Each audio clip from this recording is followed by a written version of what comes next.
Aisha, our mother, and the mother of the believers, radiallahu anha, she says, إِذَا أَرَادَ اللَّهُ بِعَبْدٍ خَيْرًا, when Allah Azza wa Jal wishes well for one of His servants, He appoints for him or her 1 year before their death an angel that guides them aright, that directs them aright, and inspires them, like motivates them towards those right steps, those right decisions. حَتَّى يُقَالُ مَاتَ بِخَيْرِ مَا كَانَ, until the person winds up dying and people say, he died, she died in her best state ever.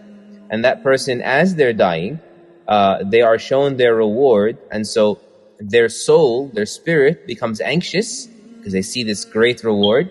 When they see their reward as they're dying, as the angel of death is there and they see their reward, their soul gets anxious, and that is the moment, she says, when a person loves to meet Allah, and so Allah loves to meet them. On the flip side, she continues to say, وَإِذَا أَرَادَ اللَّهُ بِعَبْدٍ شَرًّا, and when Allah wishes an evil end for a person, we'll speak about what that means later, inshallah, so stay with us. Why would Allah do that, subhanahu wa ta'ala? When Allah wishes evil for a person, He appoints for him, He unleashes on him or her a shaitan, a demon, a devil, 1 year before their death, a devil, and so that devil misguides them, confuses them, وَفَتَنَهُ, and tempts them, meaning in the wrong directions.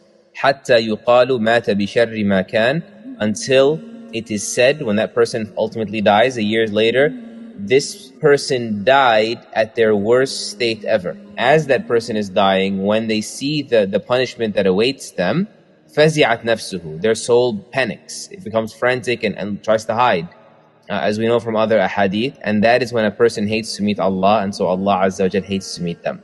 This hadith, I'm sure, has moved you, especially if it was the first time you hearing it. I remember the first time I heard this hadith. It moved me deeply, and that a part of that is because it's your first time hearing it. It's not as famous of a wording as similar hadith that say pretty much the exact same thing in Bukhari, in Muslim. And so there's a lesson there, front and center, that it's your job to keep your heart awake. And one of the ways to do that is to diversify, to change things up. When you hear something for the first time, or hear it again after a long time, it has a different effect. It's just like blessings also. Like when Allah causes interruptions in our blessings, they have renewed value. Like I never felt grateful for my knee before till it started aching. And so you come back to those blessings anew.